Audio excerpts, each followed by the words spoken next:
Hello दोस्तों, चाँदनी की पाठशाला में आप सभी का स्वागत है। आज हम पंखुड़ी पार्ट 2 मुर्गा और लोमड़ी पर शिक्षण योजना बनाना सीखेंगे।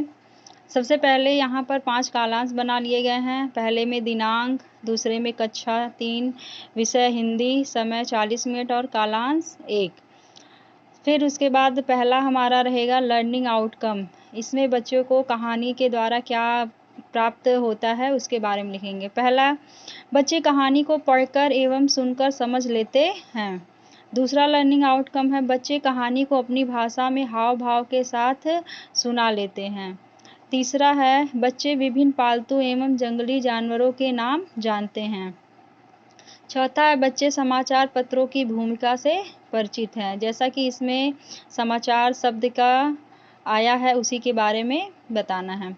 प्रकरण मुर्गा और लोमड़ी और इसे सूर्यकांत त्रिपाठी निराला जी द्वारा लिखा गया है। फिर उसके बाद है सीखने सिखाने की सामग्री कि जब ये शिक्षा योजना का हम प्रयोग करेंगे तो हमें किस किस चीज़ की ज़रूरत पड़ेगी।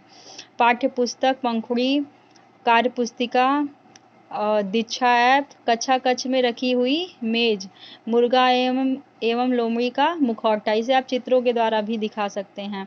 मेज की ज़रूरत जब बच्चा नाटक करेगा उसके लिए ज़रूरत पड़ेगी। सीखने सिखाने की प्रक्रिया एवं गतिविधियाँ, इसमें भी 4 कालांश है। क्रम संख्या, चरण, समय, आकलन के तरीके। चरण में 3 चरण होता है, शिक्षण के शुरुआत में, शिक्षण के मध्य में तथा शिक्षण के अंत में। शिक्षण के शुरुआत में जो कि आप इसे 10 मिनट या 5 मिनट का अपने अनुसार जैसे आपके प्रश्न रहेंगे उसके अनुसार इसे आप कर सकते हैं।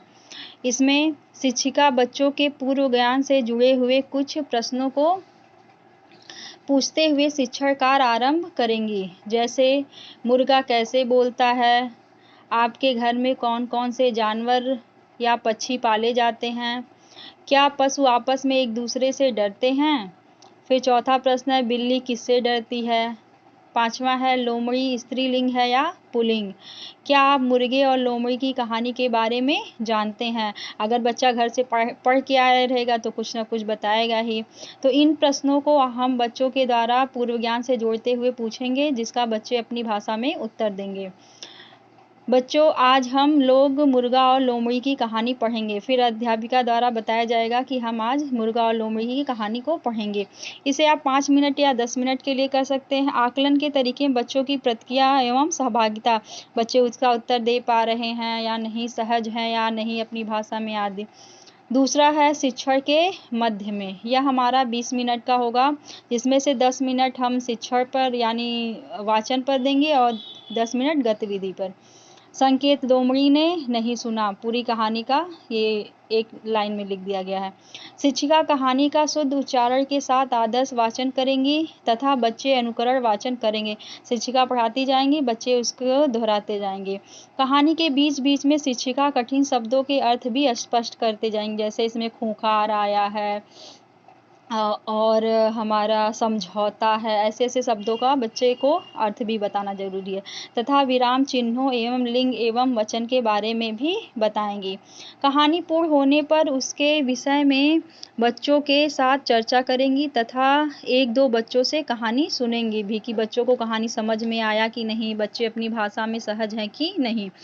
गतिविधि, अब हम इस कहानी को जो है वो गतिविधि यानी नाटक के माध्यम से कराएंगे। कक्षा में एक छात्र मुर्गे के अभिनय में मेज पर बैठ जाएगा। उसके बाद दूसरा छात्र या छात्रा जो है लोमड़ी बनकर नीचे बैठेगी।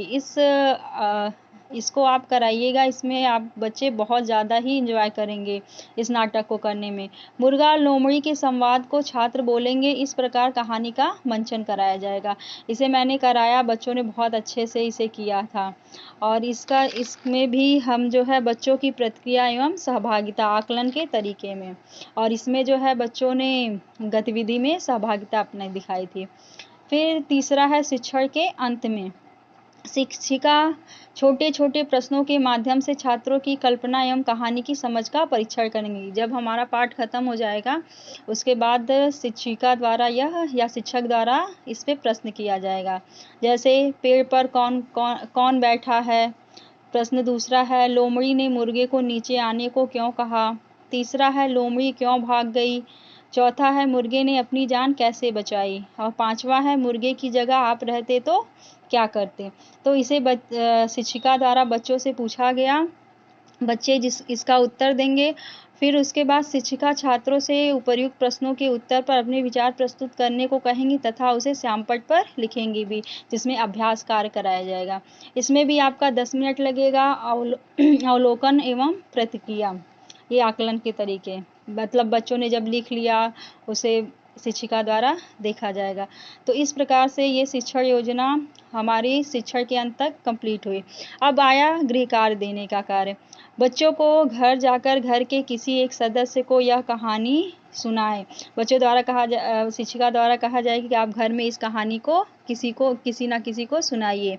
बच्चों हमें खबरें किन किन साधनों से प्राप्त होती है नाम लिखे।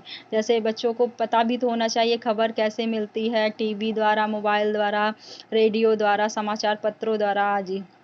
फिर शिक्षिका की आगामी कार्य योजना। आकलन के आधार पर बच्चों को ध्यान में रखते हुए शिक्षिका कार्य योजना बनाएंगी।